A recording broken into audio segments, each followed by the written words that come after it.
I just like the sound of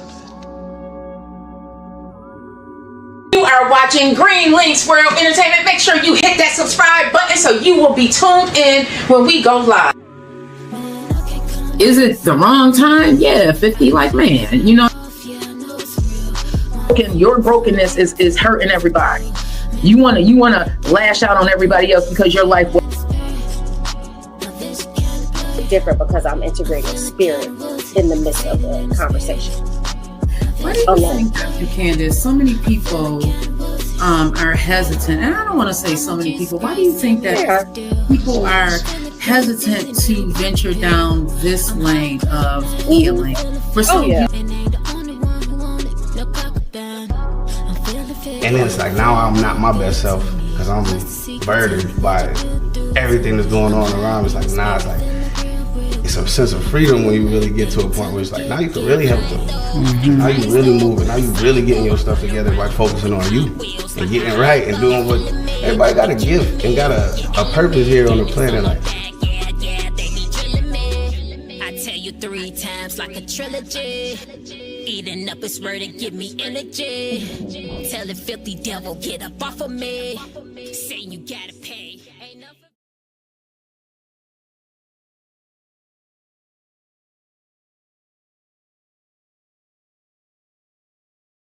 and y'all, I'm just singing, and I am on mute over here. So we are live over here on TikTok. For whatever reason, I am not able to go live on Facebook. I don't know why it's doing that. So I'm actually just going to go live this way because that's the only way it seems like I'm going to be able to go live on Facebook. So I'm very excited for this show today. We have a very, very special guest. We have Susan Connors coming to speak with us in light of what occurred with the BAFTA awards, everyone. And I am sweating because I'm up under these lights and I do need to, hot flashes are real, y'all. When y'all get this age, then y'all will understand what it means. The broadcast failed. Okay. But anyhow, everybody, I'm very happy that we have Susan Connors coming to speak with us today because in light of what happened with the BAFTA, I wanted to bring light to what Tourette's is. Having a child myself who actually was diagnosed with Tourette's when he was about 16 years old. And I can remember thinking, oh my God, is my child going to pass away? That was my first thought, and I was talking with Susan and she said, this is the one autoimmune deficiency disease. And she'll go more into it that where you don't pass away, thankfully, because I was scared. I'm not even going to lie. I was very, very petrified that something was going to happen with my child. So I want to go ahead and bring Susan up to introduce herself and to get into the conversation about Tourette's, because I think it's very important.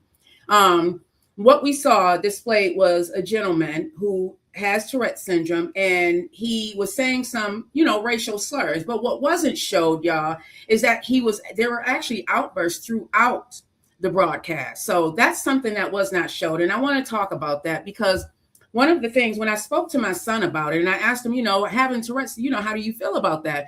And he was like, well, Mom, it seems like it's a little bit of rage baiting. And, and I did my research and it's like, well, you know what? It could be. But we'll get more into that. Let me go ahead and bring Susan up to the stage. Susan, thank you so much for joining today. You're Good welcome. morning, and how are you? I'm good, thanks. How are you? I'm doing well, thank you. I'm up under these lights, and it's a little bit hot today, but I'm dealing with it. I just had to turn my heat down. I'm thrilled. Oh, I should have done that. I usually do that before the show. It gets real up under these lights, but go ahead and introduce yourself to the listeners of the Vette Green Show, and let us know who you are, and what it is that you do, and how did you get involved with Tourette's? My name is Sue Connors, as Vette has just said, and I currently, and have for many years, serve as the president of the Tourette Association of Greater New York State.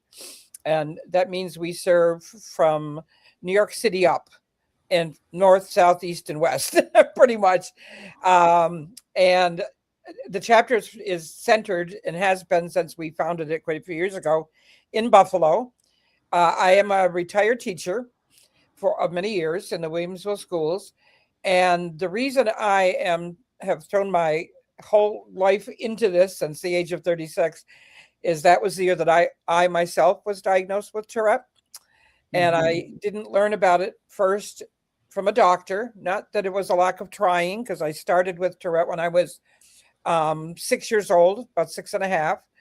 And I went from doctor to doctor. My mother took me everywhere. And then gradually, as the time went on, I had 5 siblings, and they all developed it eventually. So we kind of got the message. It was hereditary, was the clue when my mother got it. And I just decided, when I found out what it was and how many years and everything I'd had to deal with because of it, that it was, it was time to get some awareness of it. And that was in 1984 when we signed our charter. And you were 36 years old. Yeah. Now, talk to me about what was going on with you from the age of 6. Like you mentioned that this started, you saw symptoms when you were about 6 years old. What were those symptoms? What did that look like for you? Well, Tourette is a movement disorder, a neurological movement disorder, resulting from a chemical imbalance in the brain. And my first symptom, I remember, was eye blinking. I was just blinking my eyes. And people would notice it. They started calling me Blinky, little nicknames came out of it. And I had no idea. So of course, my mother took me to an eye doctor thinking there was something wrong with my eyes. And at 6.5, I came from a very small town in northern New York in the Adirondack Mountains. And I had to come down this long staircase out of his office with my brand new bifocals. And I fell because no longer, I was still blinking, but also no, I couldn't see. And I couldn't walk straight. And from that, it developed into a head shaking. My head would jerk backward. And involuntarily. This is not something that you... Yeah. It's this sounds very odd, but, and I'm not a medical person, so I'm not going to go into all the medical reasons, but it's the same brain chemical as Parkinson's. And in a very simplistic way, one of the things it does is control movement. That's part of the dopamine path. And with Parkinson's, your brain isn't producing enough dopamine. And as a result, what happens? Slow down movements. You start tremoring. You see them walking with a funny gait. You may see their speech could get halted or slurred. But with Tourette, it's not just completely, exactly the opposite. But instead of too much, not enough dopamine, you get too much dopamine. And so you get the opposite effect. And these movements are called tics. And I hesitate saying that because the minute I go into a school, especially when I'm talking to children, and I talk about my tics, they all want to know if I have bugs. Well, next thing because that's what the movements are referred to as tics. They're called tics. That's what they're called. A tic is really an involuntary movement. Like you see my head shaking over and again. I call that my no tics. Don't watch what I'm doing. Listen to what I'm saying because all day long. It's a movement of a muscular group in your body, but it can also be a vocalization. And that's how Vette and I started talking about the guy at the BAFTA Awards. And I have been following this story quite closely because it's very near and dear to my heart. And, the vocalization is either a sound or a noise or it could be a whole phrase that you say, and it just comes out of your mouth. The tics are very suggestible, which makes people wonder whether they're really involuntary. If you see, just a perfect example is I drove one of our counselors to camp. I could drive him every year. He's a wonderful young man, to our camp that we run. And one year his tic was every time I drove by a restaurant, he had to shout out the names of foods in that restaurant. That was his tic. That was a tic. He would, and I didn't even have to look up and see what restaurant I was passing because he'd go salad bar, pizza, must be Pizza Hut. So that would bring it into his head and it came out of his mouth. And you have to have both motor and vocal tics. And one of my favorite things that I say anywhere I go to present, and I present a lot, I say to people, if you've met one person with Tourette, you've met one person with Tourette. Yeah, and some people may not even realize that it's Tourette's, and that's what I wanted to get into because the movements are so involuntary, and sometimes, like we spoke, and I said, there's this nervous condition that I was told that my family has a nervous condition, where our hands, like I can be doing something, and all of a sudden, one of my fingers, my hand will move, and I want to go over here to TikTok. Everybody, thank you so much for joining us over here today. If you want to listen to the entire interview we have with Susan Connors regarding Tourette's, you can head on over to Green Links Road Entertainment. The link is actually in our bio up there. But you can, if not, you can continue to join me over here. I want to thank you again, Sue, for joining us today, because I think this is a very important conversation. Because the first thing people thought, and me included, was, when we heard about what happened at the BAFTA Awards, was like, wow, this must be something in his head, which in essence it is, because it is based on your environment. It's based on your environment, but it's again, highly it's suggestible. involuntarily. Yeah. Mm-hmm. Mm-hmm. And oftentimes, to add on to that, it's oftentimes one of the most appropriate things inappropriate things you can say at that time. It comes into your head and you keep saying, I'm not going to say it. I'm not going to say it. And you try so hard not to say it. The longer you hold it in, it's going to come out. It may just be delayed for, 10 seconds, but it is going to come out. Mm-hmm. I know. How was that for you as a teenager, and not even realizing, and then as an adult going into a career? How was that for you? I have to say it was difficult. My only consolation, I have to say, is that because everybody in my family had it, then, we had our haven. None of us knew what we had. We all knew we had it. My mom had it. And so that made it a little more palatable. I also was, I have to say, fortunate enough to go to be in one of the last one-room schoolhouses to close in New York State. Makes me sound like I'm about 110 years old, but I'm not. But it, was, and I had 4 kids in my class and a wonderful teacher all 6 years. So she saw it. I had a tick when I was in 4th grade. I came in and I was meowing. I'd be sitting at my desk doing like meow, meow. And my teacher came up and said to me, "Did you get a new kitty?" And I went, "No."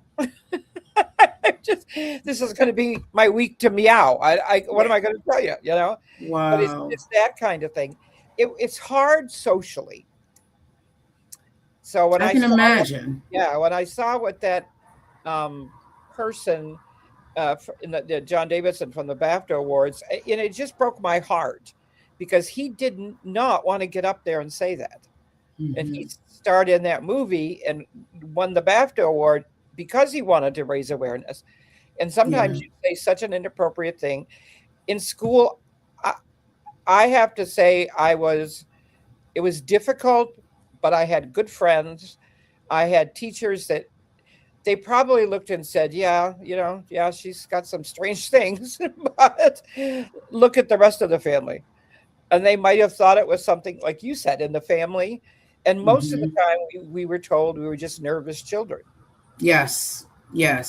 And now some of the associations with Tourette's is actually ADHD, OCD, and anxiety, which are all things that, growing up, I can remember my report card. I laugh about it, but in all seriousness, that may have been what was going on, because I couldn't sit down. I could not sit, like, to save my life. I couldn't sit down. It was just, I just had to move around. And as far as my son, we thought that it was Lyme disease, because he had been swimming up at the cabin at his uncle's house with some friends. And they first diagnosed it with Lyme disease. And then it's like, no, go to a neurologist. You have Tourette's. Interesting. Yeah. And it sadly, it does go undiagnosed for years. Like in my example, that was in the mid 80s. I think we're getting better, but we still get a lot of misdiagnoses. And when you're not diagnosed, then what happens? When you can't sit still, when you're out of your seat, when you're making noises, what happens? You get in trouble. Yeah. And a lot of times it hurts you academically. because they 100%. Yeah. I have to say, one of the things that I have accomplished in my years since I was diagnosed, when I retired from full-time teaching, I went to work for the National Tourette Association as their education specialist.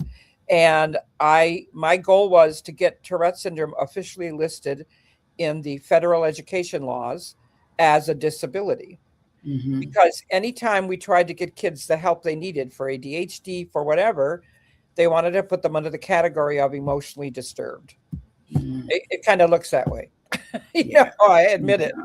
And we did. I testified before Congress. We got the thing, it's in there now. And it helps us now get better services. But it's just getting the rest of the world to understand. Like this guy at BAFTA, I worked with a young man who's now in his mid-20s. He's been working at a great pharmacy. He's a pharmacy assistant for, I think, 3 years now. And just last year, he got fired. And the reason he got fired is because he was working in the pharmacy. They were very good to him to get him out of the mainstream. Mm-hmm. And they hired a new assistant in the pharmacy who happened to be African-American. That triggered the tick. The same one that John Davidson has, and he lost his job. Yeah. And he should. Some people may be watching and thinking, well, they're probably just racist at heart. But keep in mind that, again, this is based on environment. So although they may not be racist, there may be people around them saying these things, and they're absorbing that. So now it's in their head. So when they associate, it's kind of an association now. Not saying that they may be racist, just it's something that is in their environment. I mean, some of the things these people yell out of nowhere, and you think to yourself, I didn't have that tick when I went to bed. What happened during the night to make me start that? Yeah. And not everybody gets these inappropriate ticks, and the inappropriate ticks vocal ticks can be swear words. Most often they are. The F word is in all variations. Racial slurs for any racial group. Sometimes there's sexual comments, which get kids in a lot of trouble that they just have to yell out. They're very inappropriate. The way I explain it to people is, it's like, imagine you're walking through a park and there are 13 park benches, and you walk by the first 12 and you have no desire to touch them. When you get to the 13th park bench, it has a sign on it that says wet paint don't touch. The average person will want to go over and make sure that it's wet paint and touch it. It's kind of like that. It's like it gets in your head, and because this brain chemical is imbalanced. And I talk about it very openly because I've had these tics. As a teacher, I've had these tics. Not particularly good. When you're teaching, I was a middle school teacher, so they knew the words. I would go out in the hall and try to hide it. I don't know why I never lost my job. I really don't know, but people were understanding. And I mean, once I found out what it was the world, but I think I don't want to say inappropriate things, and the funny thing, and Vette, you may have noticed that even with this man at the BAFTAs, the way you say the inappropriate word kind of gives you a clue that it's involuntary. Mm-hmm. Like if I'm driving and somebody cuts me off, I might yell out the F word. Not normally, but I might. And you would know that I was doing it on purpose. But you notice the way he was saying it. He was saying the N word. Oh, well, I'll use the F word. He was saying, buck. You do it in a different tone of voice completely. As if he's trying to muffle it almost. Exactly. And it's more, it's not like you would say if you were really a racist and yell that out. And I noticed that right away when I saw the video clip. So you can tell, but most people wouldn't pick up on that tiny little part of it. So the thing that struck me as well, because this is such an important topic, and instead of bringing light to Tourette syndrome itself, they made it such a bad thing, which will make people feel even worse. That what they did not highlight in many of the media is that this was not this. He had these outbursts throughout the entire ceremony, which made me think also, I empathize with him. Although I don't like the racist slur, but I empathize with him to think that, he can't even go and enjoy a ceremony like that, because the movie was based on someone with Tourette's, which is even more astounding. Yep. And absolutely. this happens, like to not be able to go in public, to be afraid to go in public for fear that something like that could happen. So how does that cross your mind even now? You've been living with this for years. You were diagnosed at 36. Does that cross your mind at all going out into public? And does it bother you now since you've been living with it for a while? It does. And I try, to work my life around, unless I'm going out to present about Tourette or at a Tourette event or something like that, where everybody understands that nobody blinks an eyelash. I avoid movies. I have been thrown out of so many movies, and I love to go to the movies.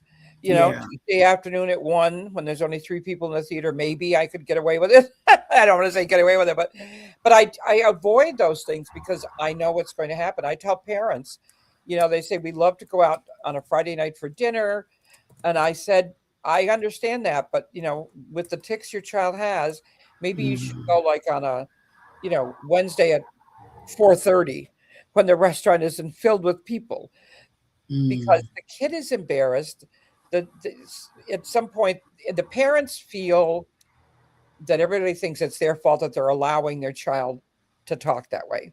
Yes. So it's sometimes just managing your life. I've been thrown off airplanes, just asked to leave, and I can get off at the next stop, but I can't take the next flight unless all these restrictions to it.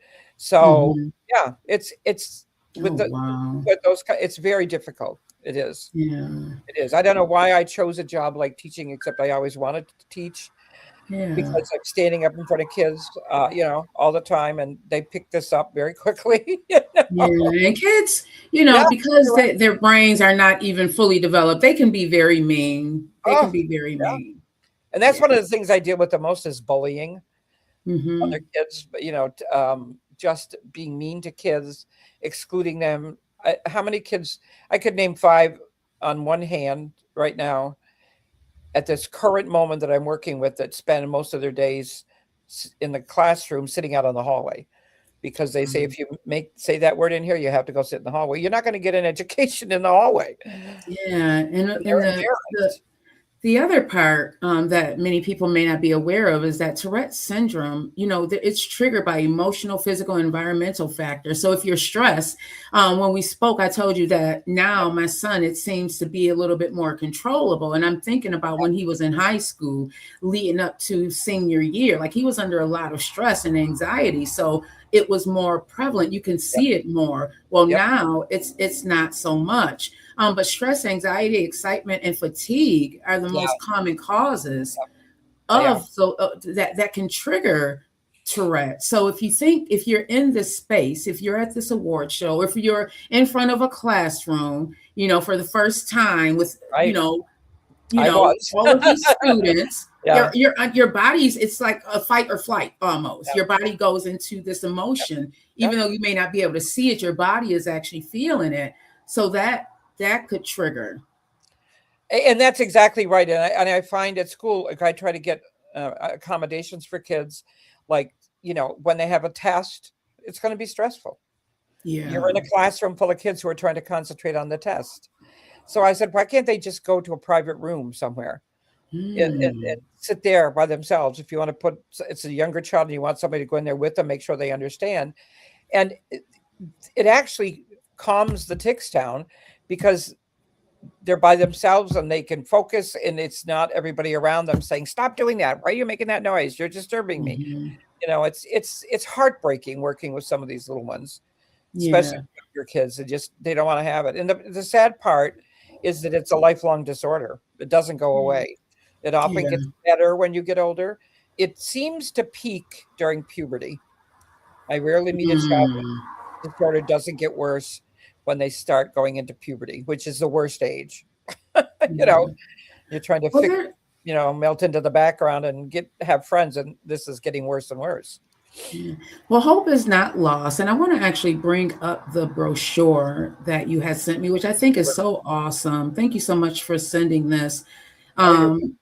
If you or someone you love is battling with Tourette's or newly diagnosed, there are some options out there for you to, not only get your child help or your loved one help, but to get them in a space where they are not the only one. And I want to bring this up for you. If you can just talk to us about what it is that your organization is doing to assist children and people in general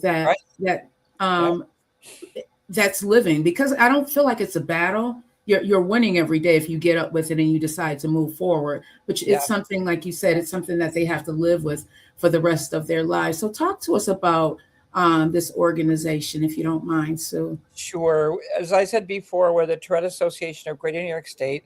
We cover a very large territory and a lot of the rural part of New York State, which makes it more difficult because they're not always the people, out in the boonies somewhere. Who I'm from those kind of areas, so I know that's probably why we never got diagnosed. But we do a lot of activities right now. We're planning across the state, a couple of bowling parties for the kids to get together. And I always tell the bowling alley, put us in the corner. We don't mind. I put a flyer on the bowling alley desk and explaining what it is, saying we're here for a party. Anybody who comes into bowl, just know, if you hear something, this is what it is. It's just educate. We also do a ton of advocacy, and not only in schools, but in the workplace.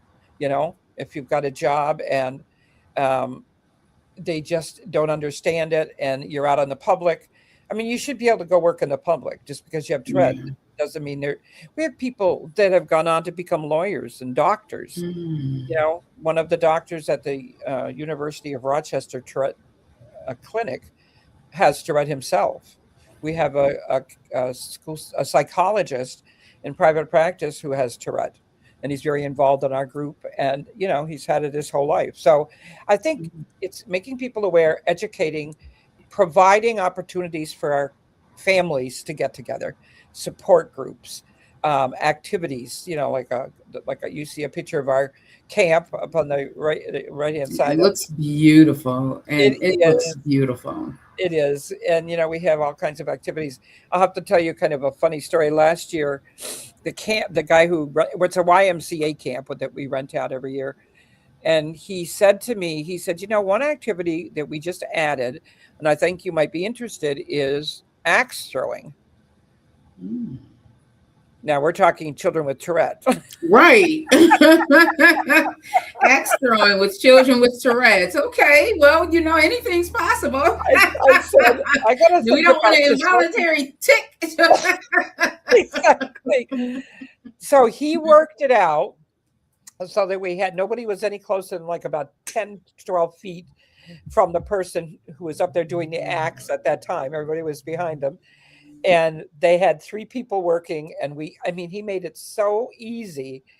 And it was the favorite activity of our kids. And we had no axes going into people's heads. And they said, oh my God, we love doing this. And it was just so funny because I was so leery of doing it for that reason. But when they're there and everybody understands, it's just not a big deal. Yeah. We just have to make it safe for kids. So you don't have to. Yeah. How often are kids able to go into these to the camps, and what does that look like for them as far as affordability, scholarships? Are those available? Yeah, everything's available. We are doing our camp fundraising right now because I grew up in rural northern New York, and we were a very poor family.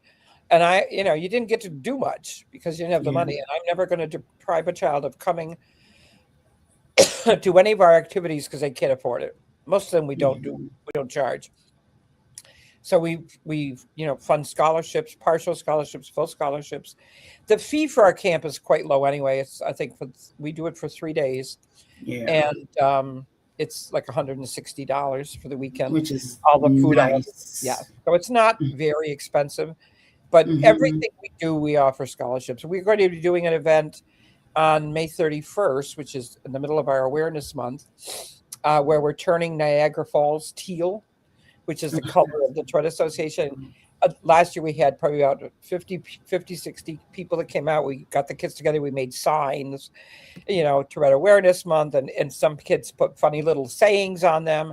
And then we all went to the brink of the falls. They turned the teal lights on. They did a fireworks show for us at the end.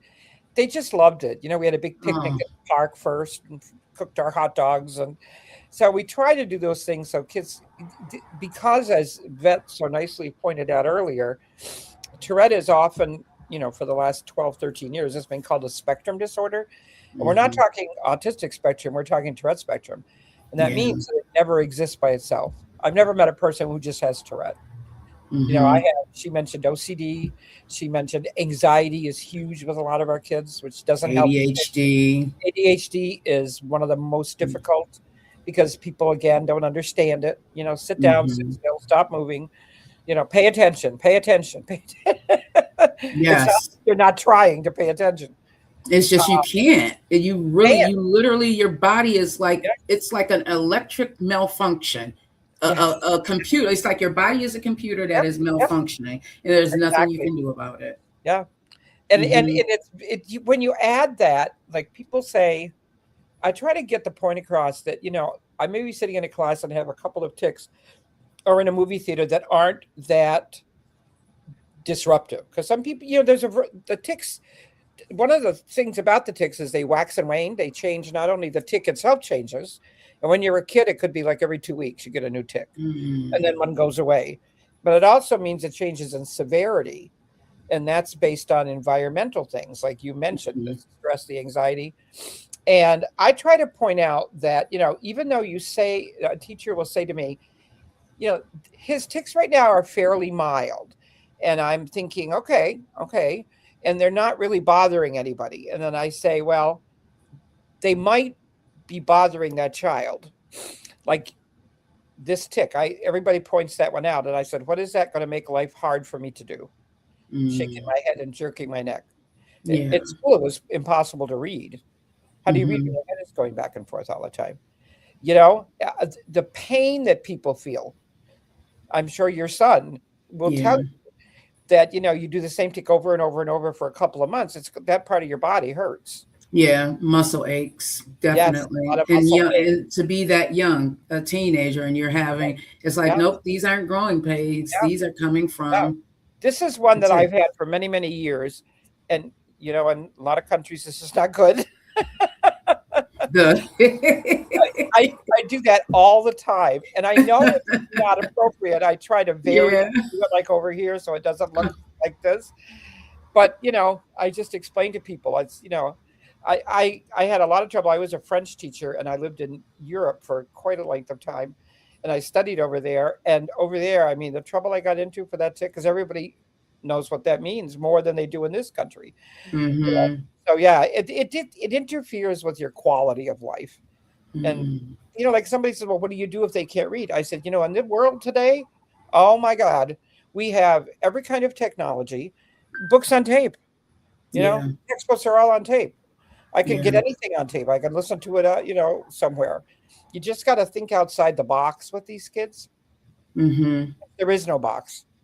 And speaking of Sue, you're being humble here. Sue is actually an author as well who wrote a book. Talk to us about your book that you wrote and the journey to even putting that together. What made you want to write a book on this? Well, I had always wanted to, but, teaching full time, and I was running the chapter for, quite a few years while I was still teaching full time. Now I'm retired. And I just, I kept thinking about it and I would jot ideas down. And one day I presented at there's a national organization called the Council for Exceptional Children. And it's all over the country. And they do great work with kids with every kind of disability. And they asked me to come and do a workshop out in California on Tourette syndrome. So I did. I ventured out there And at the end of it, there was an employee of the Wiley Publishing Company, and their division called Jossie Bass. And she said, would you write a book for us? And I think, wow, yeah, that sounds something I'd always wanted to do. And they actually paid me to do it. Wow. And so, I when I finished my 9 years after retiring at the National Tourette Association, that's what I did for about a year and a half to 2 years. It took me to write it. And we had it edited, but not edited, obviously they edited it, but also gone over by, specialists in Tourette, like neurologists and psychologists all over the country. I knew some of them, but I didn't know they were the ones reviewing my book. So, yeah. And it's really, the first half is just an explanation of what Tourette is. It's so easy to diagnose. And I like people who are listening. There are 4 criteria. And I tell teachers all the time, you could diagnose this, but we're not allowed to diagnose. We're teachers. You have to have both vocal and motor tics. You have to have at least 2 motor tics and at least 1 vocal tic. Now, most people have a lot more than that. But that's simple as that. They have to change all the time, wax and wane. Sometimes they're worse, sometimes they're better. They can be simple, like an eye blinking or my head shaking, or they can be complex. Complex motor tics. I had a girl I worked with for a long time. Her motor tic at that time was standing on her hands. Oh, wow. I mean, who would ever think that could be a tic? And of course they didn't. Really? So I went into the school and she was there with me and we were talking and she was 8 years old. She jumped right in and I said, what's the hardest part? And she said, well, it's terribly disturbing to me because I have to constantly get out of my chair. And she said, also, it's distracting to the other kids. And I said, what could make it better? And this 8-year-old said, if I could sit anywhere but the middle of the classroom where I am now, it would be 95,000 times better. Oh, wow. What's that? I mean, it's not going to stop, but it'll stop the stress she's getting. From where she is. Yeah. So we put her over by the classroom door and she did her very best to when she felt it coming on in the seconds she'd go out in the hallway and do it. And the teacher actually put a gym mat outside in the hallway so she wouldn't hurt herself. And then they put a little one by the door so in case she didn't get out there. And I had a meeting with all the kids in her class and they asked fantastic questions. And that literally was the end of the problem. And I asked them as the year went on and she said, yeah, she's still doing it. But we all know, we all understand. She's not distracting. She's not embarrassed because she's not sitting in the middle of the room. It's sometimes just trying to find some silly out of the box kind of, and I'll tell you, if you can't think of it, the kids will. They're still creative with their ideas and not afraid to think outside the box. Exactly. They do. I mean, I had a boy that was, when in elementary school, he was going, when you go anywhere in elementary school, they walk you and they just line you up by where you're sitting in the classroom. They make the line in the hallway and down they go. And he always ended up, because of where he was seated, in the middle of the line. And he had a tic where he would take a couple of steps and he'd hop. He'd take a couple of steps and he'd hop. And all the while they're going to gym or lunch, he's hearing, Connor, stop jumping, stop jumping. You're going to make us the last ones in line for lunch. We're not going to have time to change for gym. Oh, the other students were getting upset with him. Getting upset with him. And so finally, the teacher said, what do we do? And this boy was at the meeting and he was sitting in the corner coloring and his mom was there. He goes, you could put me at the end of the line. Oh. Did they put him at the end of the line? He did. And they said, you don't mind being at the end of the line? He said, I would love to be at the end of the line. That probably relieved some of the stress and anxiety that he was feeling. They weren't getting worried that they were going to be late and the last ones on the lunch line and not get the best pizza. Yeah. It was such a simple thing. And sometimes then we educated the class and they all understood. Kids are 99% better than adults with understanding it.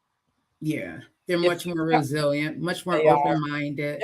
Yeah. everything is not concrete to them. They believe that it could, Yes. everything is possible, you Yeah. know. So we spoke yesterday also about some stars. There's some stars, actresses and actors who suffer from Tourette's or are living with Tourette's. I don't want to continue to say suffer or living with Tourette's. Right. Mike said Dan Aykroyd, Billie Eilish is Billie another Eilish, one. yes, she's one of the latest ones that we use. And she's very open about it. She when you see her singing, when you're focusing really hard on something you're very interested in, you don't see the tics. They stop temporarily, but the minute you stop doing that and you're not focusing as well on that thing you're enjoying, and that's what she does when she's singing, she doesn't see it. But when she's but when she stops singing, it's very obvious. And she's very open about it, which has helped the world. Yeah. She's she won a Grammy. So, and representation. I always talk about that. Representation is a must. And when you have people like Dan Aykroyd, people can see on television, Billie, again, you can see her singing and all of that. And it's not stopping her. It's not stopping what it is that she's been, purposed to do. So, and she's educating the world in her own way, just because she feels that, she's been through it, before she became famous. She knows what it's like. And there was a famous soccer player named, I got to think of his name, Tim Howard. And he became very involved because of some problems he had when he was playing soccer. He played for in our World Cup. He played for our USA team. He's top of the line. And, he started a leadership program for kids with Tourette. And then people could go to every year. They gave scholarships. And, on a national level, I mean, he's an amazing person. Jim Eisenreicher used to play for the Minnesota Twins baseball team. And his story is that he wasn't diagnosed when he got drafted. And he lived in Minnesota, so he was very excited to be on their team. He got thrown off the team because of his tics. And once he got the diagnosis, I mean, he played in at least 2 World Series, and he's in the Baseball Hall of Fame. Wow. And he came to Cooperstown to be signed up for the Baseball Hall of Fame, and he invited our whole chapter. And we had like 60, 70 people there. All the kids came and he talked to them. He gave them all free baseballs. I mean, he was just so giving because he said, I you don't know how it felt to be kicked off my first professional baseball team. Yeah. What would you recommend to parents who are out there right now who may have a child who are showing symptoms? What would you recommend them to do? Well, I would say, first of all, call us, because we have the referral list for the top doctors in this state. We have 3 or 4 Tourette centers of excellence. One is in Rochester. One is in, there's one down near New York City. There are several places that people can go where we know these people are specialists. And you know why it's so important? Because they will know what medicines to give if medicine is necessary, but they also will look at the associated disorders. Because if you go into school and you just get the Tourette diagnosis, but you also have OCD, so you're doing compulsive things over and over again, that kind of thing, it's got to be picked up. That's part and parcel of your disorder. We even have kids that cross over into high functioning autism. Usually high functioning. It's not a large number, but we had 3 or 4 at camp last year. Just phenomenal kids, very bright. You're gonna kill the world when they get there. But I think it's just give us a call. She's got all the information up there on the screen, how to reach us, and we will refer you and we will get involved in advocacy. I'm usually the one that does the education advocacy, but I go out in the community also and I had a boy working at Top Supermarket in Buffalo, and for 3, maybe 4 years he worked there, and he was only allowed to work outdoors because of language tics. And he said, I don't mind in the summer, but he said I'd make more money if I worked inside. and he was pushing carts. And in the winter, I've had it with pushing carts through our snow. Yeah, that's what my son ended up. That was he pushed carts at Costco. Unbelievable. So I went in Yeah. and met with the boss and the employees, and we put signs up around the tops, and he's, got in and he was working inside, and it was just, we just educated everybody. So just to go in and let people know what's going on, just put a sign up. We have an Yeah. employee who has Tourette. He says Yeah. inappropriate things sometimes. It's as simple as that. What is your hope in sight of all of this publicity that's being brought to Tourette's? And it's kind of a negative stance, but my hope is let's change it to a positive and just bring some awareness to it. Let's not just talk about it. Let's bring awareness to it, because this is something that people are living with every single day. And we're just talking about it because it happened at an award show. But let's talk about let's talk more broader about this. Well, what can we do? And if you have a child or a loved one who may have Tourette's, what are your options? Let's talk about that. So as an adult, if you have someone who was never diagnosed and they're like, well, that kind of sounds like maybe that's something I should look into. Again, do you also work with adults? Is that something also that? Yep. I work a lot with the adults. A lot of times it's employment with some of our adults who have other debilitating associated disorders. We'll work with them to get Social Security disability, to get the services that they need through OPWDD. Just, we have the paths, we know the people, and we'll go to a meeting with them. I mean, just so that they can, when people, I have people who are so disabled because their tics are so severe. I've had worse tics in my life. They're disabling to a degree, but I've got people who, like one guy who's now our chapter ambassador. I met him when he was 8, and now he's like 23. He's amazing, but he has tics where he has to lay on the floor and hit his head on the floor. Oh, wow. So it can get severe like that. See, a lot of us, we're when we hear Tourette's, we're just thinking of the language, the vocal. We're not thinking about the body movements and what that does over time to a person's body, because again, it's involuntary. So we aren't thinking about that. Thank you, everybody, for joining over here on TikTok. Again, if you want to listen to the entire episode as it relates to Tourette's, we have Sue Connors. That was I'm so grateful that you were able to join us, because I did not want this to. It's a teachable moment for me. I always try and look for the good. What can we learn from this? What can we learn from what happened? And if you want to listen, make sure you go ahead and subscribe to Green Links World Entertainment. If you are watching with us right now, make sure you hit that subscribe button, because we have more shows like this coming. Like I had said before, I'm bringing the Think and Grow with Vette Green back, but it's just absorbed into the Vette Green Show, y'all, so we can learn and grow together. So I don't want to keep you, Sue. As we are closing this out, what would you like the listeners of the Vette Green Show to know as far as Tourette syndrome and someone who may be living with it every day? Well, I think a couple of things. First of all, this was for many, many years called a rare disorder. It's not. The latest statistics show that like 1 in 120 people, somewhere around there, have Tourette syndrome. Some of them mild, and it doesn't come to a lot of attention. It's common. It's not an uncommon thing, and it's more common than we think because it's hereditary. I got about 30 more people I've brought into the world. My family members.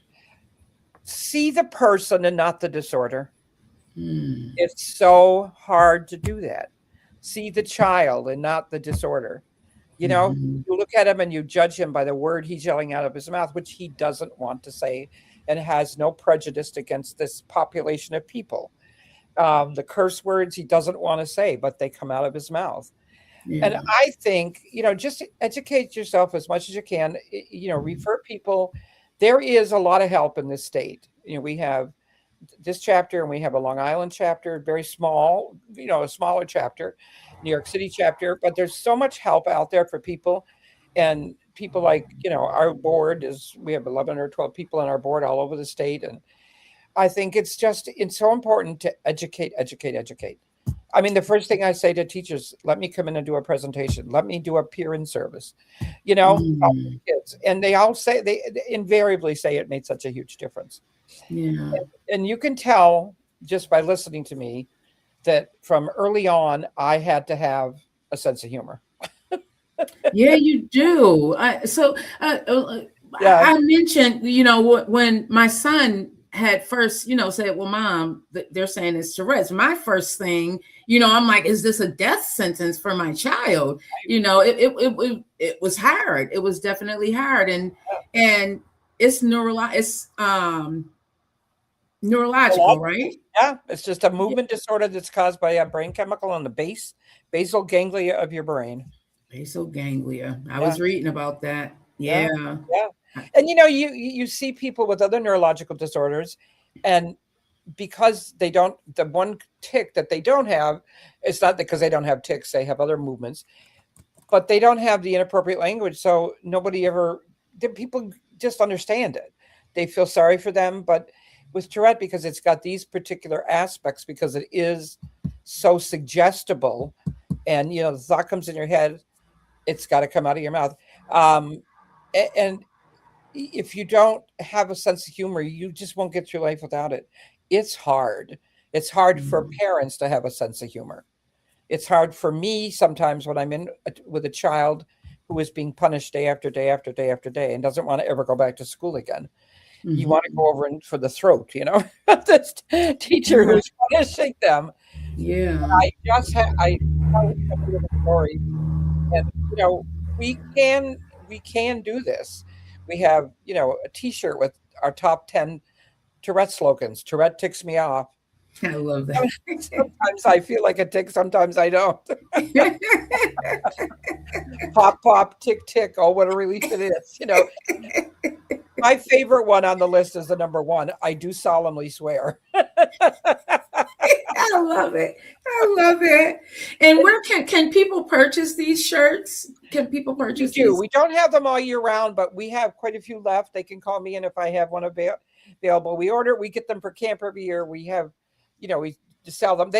We really should have it on our website. We really should, because I think it would be important, because the kids wear them proudly when they come from camp. They go to school the very first day after camp, and they got their proud shirt on. And we do a contest, so whoever designed the shirt and won the contest, the kid has their name on it.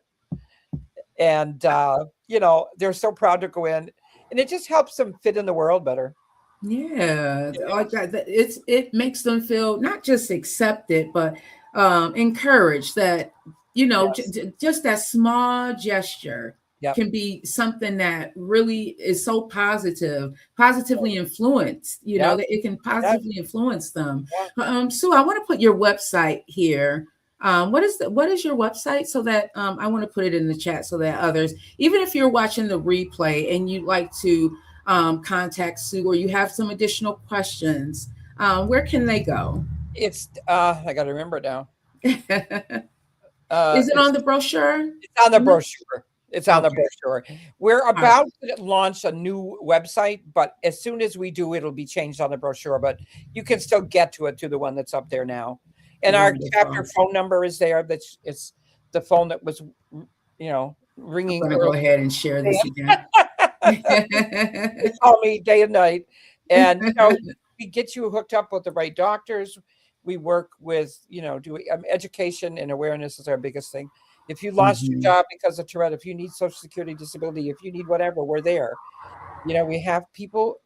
I have ways that I do it. Like I do an exercise where I give people Tourette and I make them write something, and I give them a limit, and I give them 2 ticks to do. Just 2 ticks, not even enough for a diagnosis, and they can't finish it. Wow. And the tick I give them is the one I have where I hit my finger on things all the time.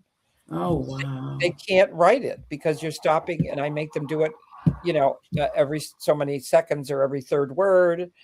And it's just, they've got to feel what it's like to get that empathy. and understand that, why would I be doing this if I didn't have to? Purposely, yeah. So, Have you ever had a parent tell you, well, I think that they're faking it? Yeah, I have. Yeah. We don't give up.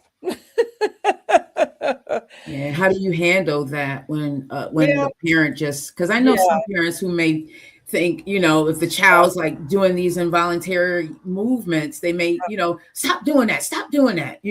We're in the grocery store and they're, stop doing that. You're embarrassing me. Yes, exactly. Yeah. You work, I try to keep them, connected, give them all of our services, etc. It sounds weird, but it's harder for men because men seem to want, like dads, they want to fix it. There are a lot of things you can do to help, but you're not going to get rid of it. It's, it rarely disappears in life.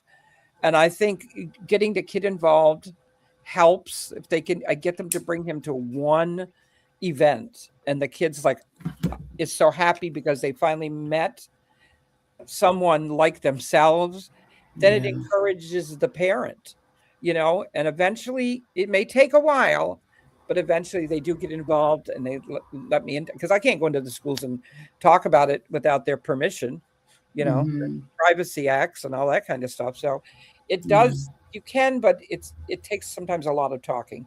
And I find, and I don't want to insult dads, but I find it easier to talk to the mom first and then they work on dad. Yeah. Some people may take it as a personal strike against their parenthood, even though it's the child that's going through this. Absolutely. Some people may take that as a personal. Have you ever had a case where the child or the tics were just so severe that the parents couldn't take care of them any longer? I didn't want to. Usually by that time they're on medications. I'm not a medication pusher at all, but I find that, if you can, the only thing I medicate now is my OCD, because it was like I was losing my mind. It really takes the edge off, but I don't medicate tics anymore because a lot of the medications for tics are very, are very harsh, and they can cause a lot of side effects. But it's sometimes just giving them, like I say, environmental modifications. You may have to adjust your life a little bit, and we have a card, little plastic card, and it's now downloadable onto a cell phone that's got a brief explanation of Tourette. And if a kid, for example, gets into trouble somewhere, we had a kid in a Sabres hockey game going back about 8 or 9 years. His mom took him, and she couldn't go into the men's room with him.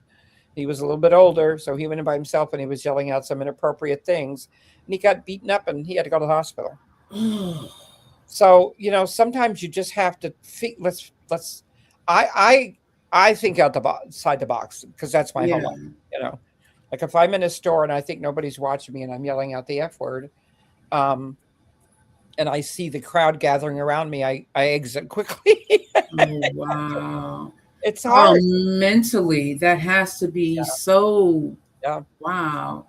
You have to build up a lot of strength. Right. And that's why they need those opportunities to go to a camp or go to a bowling party or go to, an outside activity. We do all kinds of things with these kids. And so that they have some time in their life when they can just feel themselves, If someone wanted to donate it or wanted more information, is this the best? Yes. Is this the best contact? Yep, absolutely. Okay. We have a PayPal account, and when we are doing our camp, we collect our money through there, and we do all our donations through there. Like right now, we're going into camp donations for scholarships.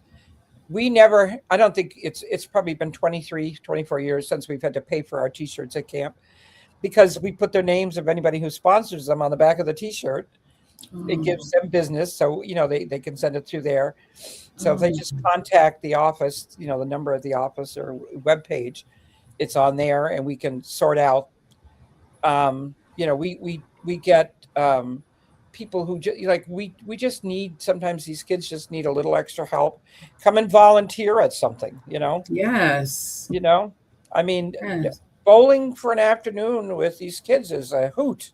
And if anyone is interested in volunteering, also, this is the best contact. Yes. Yep. Everything goes through the office, and we have board members all over the state. So if somebody calls me from the Albany area, I will direct them to our person there, support group leader there. Northern New York, we cover all the way down to the Pennsylvania border. So, yeah. I mean, I kind of direct them, and then we get them the help they need. My first thing is, I know it's hard to see your child going through this. I have a great nephew I'm dealing with right now in a horrible school district, which I will not mention the name of. And it's breaking my heart. It is breaking my heart because they're not giving him services. They're not helping him. And, but you got to do it. And I think if you can just, get yourself involved and meet some of these kids, amazing. Is this something that I'm sorry to interrupt you. I was just thinking when you were talking about in the schools, and I know at one point within the last 3 years that there was a serious delay at even getting an IEP. Is this something that requires that? I would say that 99% of the time it requires some services. Like sometimes they start with a 504 and just get the accommodations, but many of our kids, many times because of the associated disorders. Like one of the common associated disorders is learning disabilities. And not everybody has it, but it's up there. And I'm talking about things like the ADHD and the executive functioning issues, where you can't remember anything. You never turn your homework in because you forget, that needs services for people to work with them. Many of our kids have very serious either dysgraphia, so serious handwriting issues, or dyslexia. And so they would need specialized instruction. So, but now we're listed in federal law as a disability under the category of a health impairment, because it is a health impairment. It's not a mental condition. I haven't lost my mind yet. So they can get their service, if they have, with an IEP, if you have the diagnosis and it's impacting you either academically, socially, emotionally, and a lot of our kids, that's the category, or functionally, trying to function when you can't sit in your seat, trying to function when you're having trouble writing because, whatever. You are entitled to get an IEP. Yeah. I can remember I had to take writing classes in school. They blamed it on me being left-handed, but now in hindsight, it's like it could have been something different, because I can remember all the way up until like probably 3rd or 4th grade, I was that kid having to go out for writing. I had to go out of the classroom just for writing. And it's a very common disorder. It's not only the fine motor, like the, in illegible writing, but it's also things like you write a whole paragraph and you don't put a punctuation mark, or you write and you just have to, you don't space between words. I have some examples of the PowerPoint I use when I present that kids have given me, and one of them is the kid who suggested he be at the end of the line, so people would leave him alone. And now he's one of our best counselors at camp.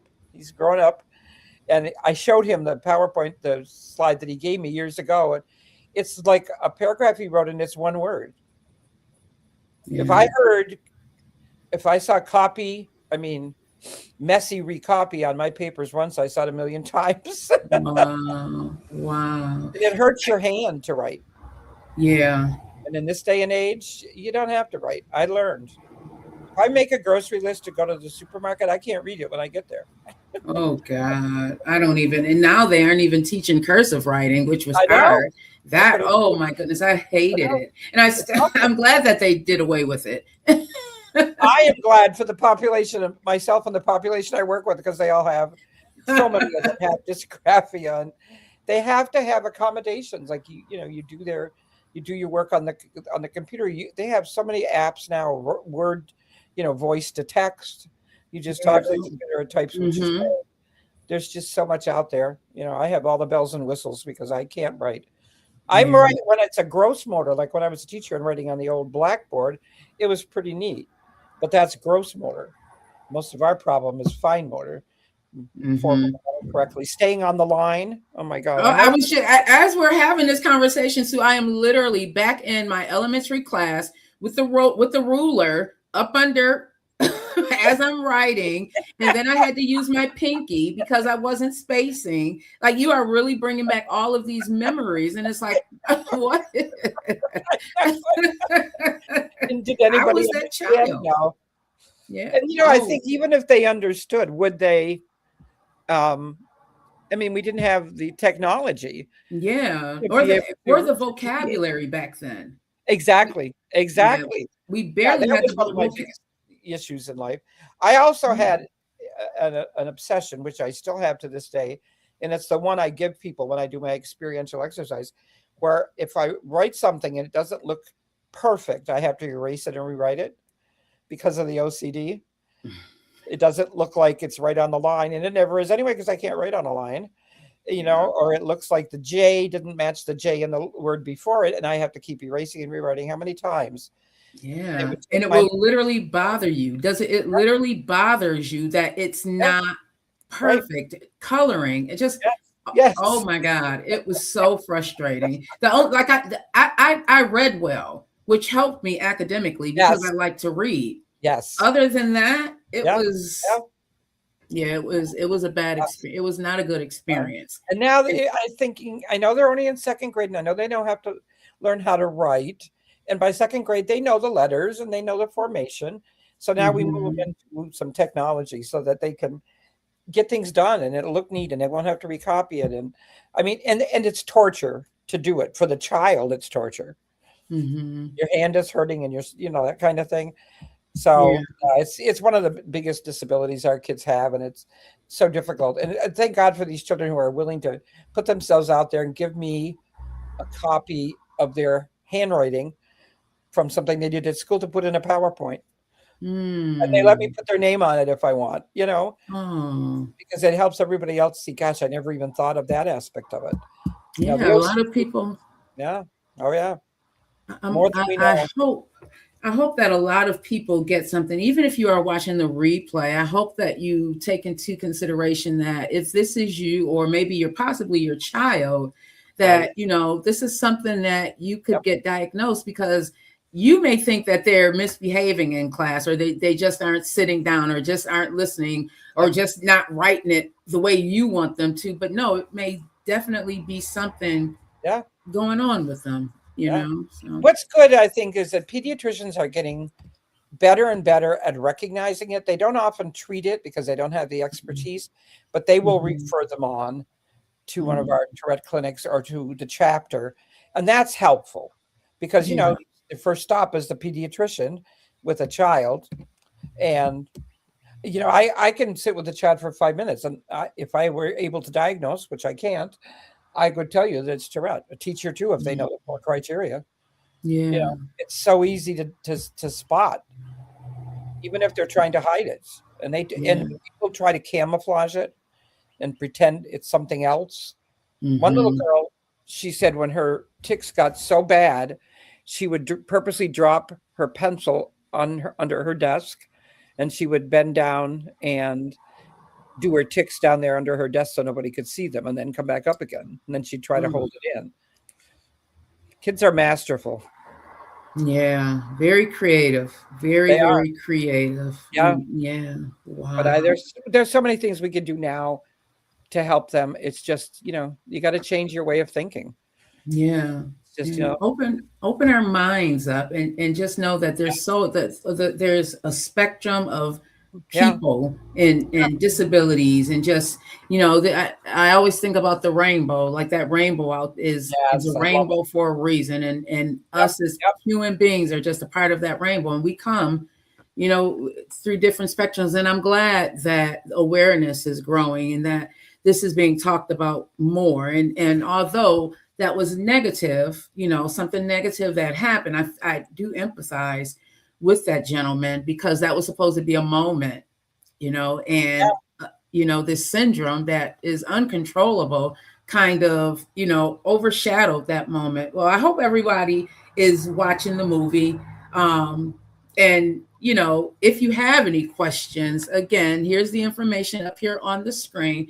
Please reach out to Sue. She is so wonderful, so willing to answer questions, and so helpful. Just in those few moments, that hour that we had a conversation, I was just so on a high, because I'm like, wow, it just made things make sense. Here I am at this big old age of 50, and it's like, wow, that may have been what had been going on all those years. Like even now, like y'all don't see, I'm sitting here, but y'all can't see my hands. Like my hand, it just can't stop. Like it does not stop.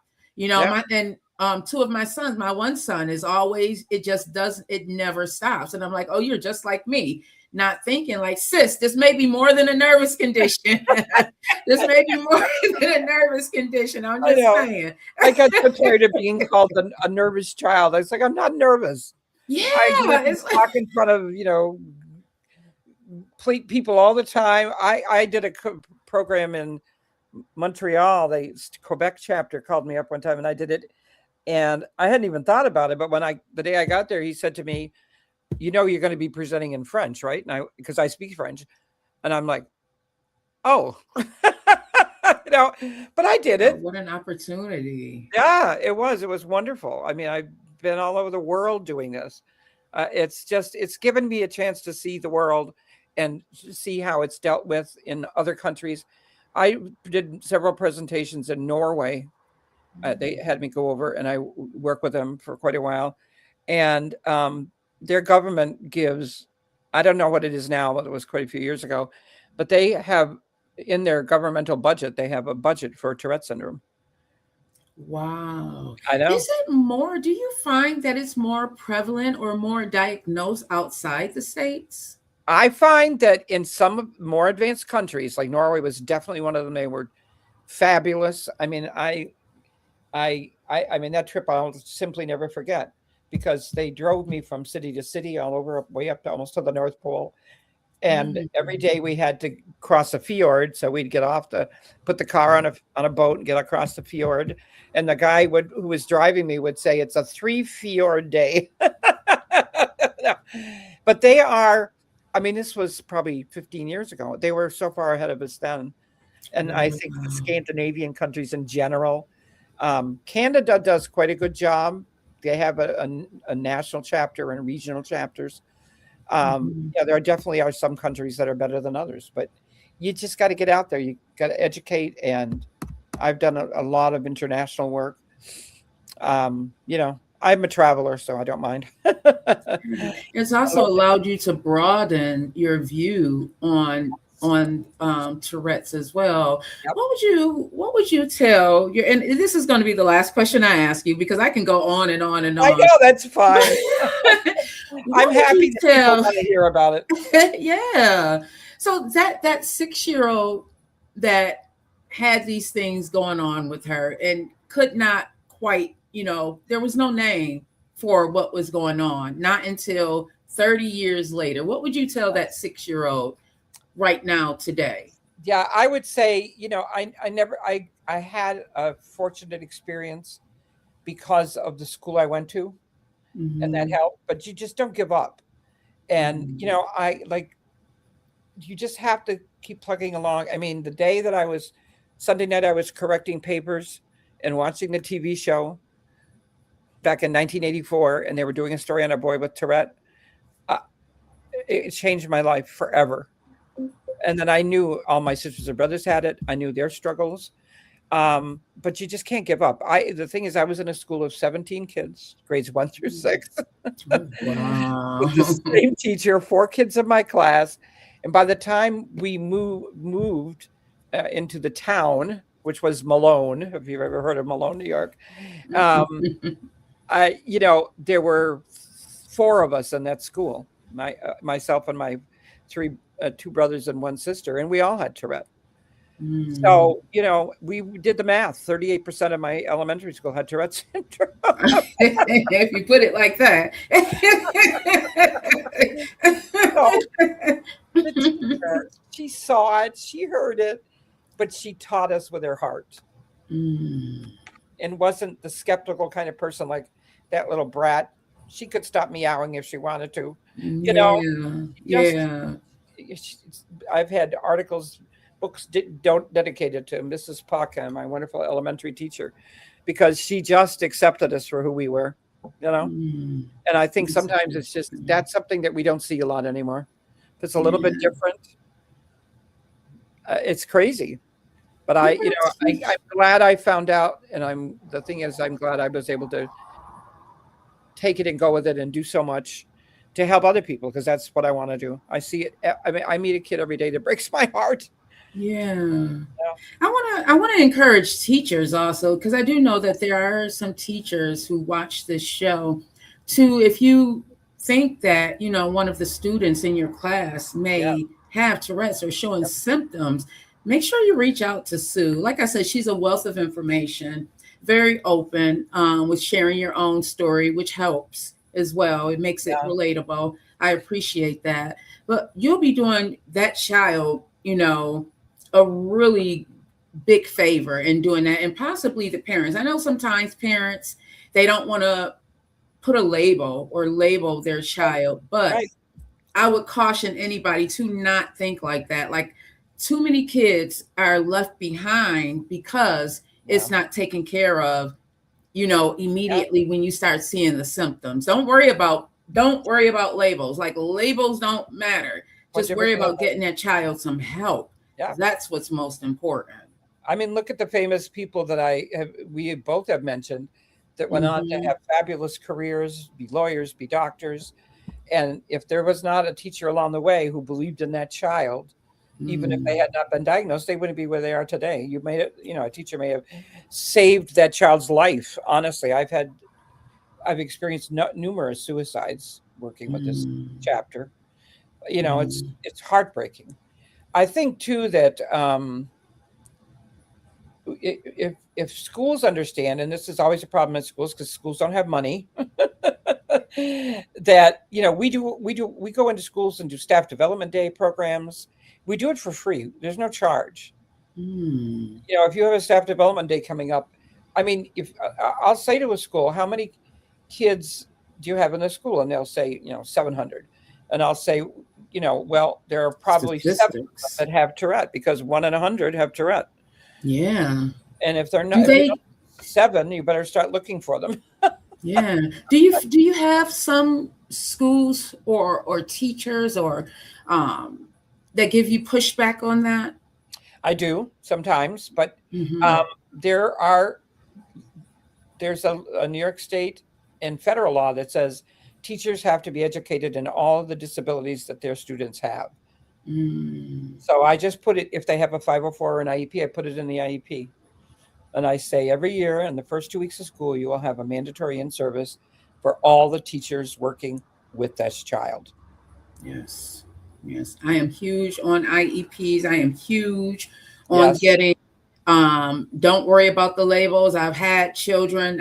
I've raised 6 kids, thankfully, 2 sets of twins. And I've dealt with IEPs very early on, 2 years old.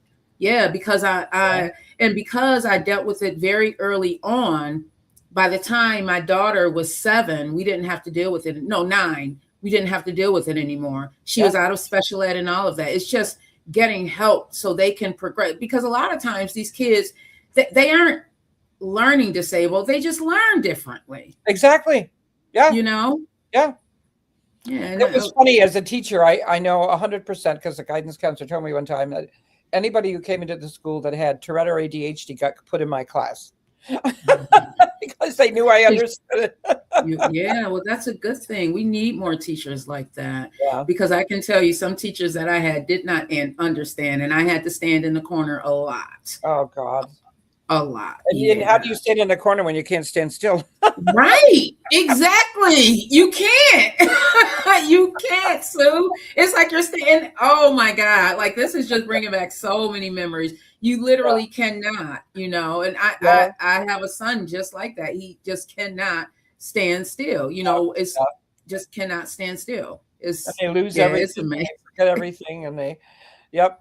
That's my whole family. When we get together for a big Thanksgiving dinner or something, I mean, you just have to say, okay, here we go.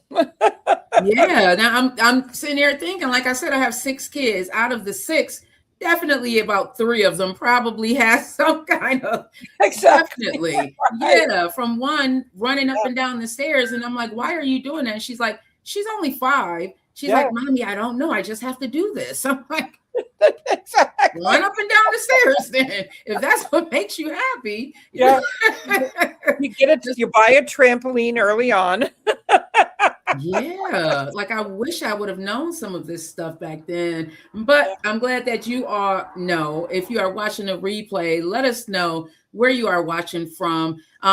Please give Sue a call, an email, just reach out. If you have an inkling, just even an inkling that this may be something that your child or loved one may be dealing with, and you just didn't know the words to put to what was going on, please reach out. If you are a teacher or someone in the education system, reach out, because this is something that a lot of your students or peers, pupils may be dealing with. So, Sue, I want to thank you again for joining us today. You are more than welcome to come back anytime that you all have something going on. I know you mentioned that fundraising is going on right now for these camps, and it's $168. It's not real expensive, but that's kind of expensive for people that can't afford it. I would have been for my family, it would have mine as well. I wouldn't have gone. I wouldn't have done anything if it wasn't offered on a scholarship. And so we have a lot of families like that now. And some of the ones that are going to, the most difficult schools, and they're going to be there. If I have to drive them and pay for them myself, they're going to be there. Yeah. And volunteering, just reach out to you as well. Yeah. Oh, we yeah. are definitely going to be reaching out to you, Sue. Well, thank you, everybody. Go ahead. I'm going to put you on our mailing list. You're already on it. Thank you for that. Thank you. I like to stay aware. Thank you for calling me and inviting me to do this. I really hope it helps. Yeah, it does. It does. And thank you, everybody, for tuning in for another episode of the Vette Green Show. I know we went more into this than I had anticipated, but you know what? To God be the glory. I always say it was needed. It's because needed. Bringing awareness is something that I always want to do here on the Vette Green Show and here on Green Links World Entertainment. You probably saved somebody in the audience's life by doing this today. Because they've been trying to get an answer for their child, for themselves. I never go anywhere that I don't find another child with Tourette. Well, I hope that this is, I always say, I'm just being obedient, and if this feels good, this feels good. Good. It feels good to meet you, and I can't thank you enough for inviting me. Oh, you are very welcome. And anytime you have something going on, I'll be on that mailing list. So All right. I'm on it. So you'll get our notices. We have a lot coming out. So thank you, Sue. You have a wonderful rest of your day on purpose. You too. You take care. Thank you. Bye-bye. Oh, y'all, tell me that was not wonderful. Oh, that is one of those feel-good shows. And make sure y'all reach out to Sue if you have any questions. I'm going to go ahead and share this one more again, just so y'all are all aware, because it's so important, y'all. As I was sitting there having a conversation with Sue, and she's talking about all of these things, and I'm just thinking about myself as a little girl. And my mom getting these notices, like I said, I love to read, but that was one of the things that kind of saved me, because I love to read so much. I was able to, it helped me academically. But other than that, I was horrible at math. I couldn't sit still. I'm looking at some of my report cards, and it's like, she couldn't sit down. She was acting up in classroom, yelling out in school. Like I can remember, listen, y'all, I can literally remember just not being able to stop. And it's like, I can't. Like my daughter, that at 5 years old used to run up and down the stairs as I'm getting the other kids ready. Well, it was just her. It was just the three of them ready for school. And she's just running up and down the stairs. And I'm like, oh, why are you doing this? And she's like, Mom, Mommy, I just can't stop. And it's like, when your brain is misfiring like that, sometimes you just cannot stop. And, you know, y'all, this was a feel-good show. So I'm just going to take a break, a few moments, y'all. Just give me time to decompress, and then I'll be right back with y'all, because we got to get into what's going on in this world, y'all, the SNAP benefits and all of that. And then I know y'all heard about what's going on in Iran. So y'all, yeah, it's definitely been a lot going on. Definitely been a lot. So make sure you go out and vote as well.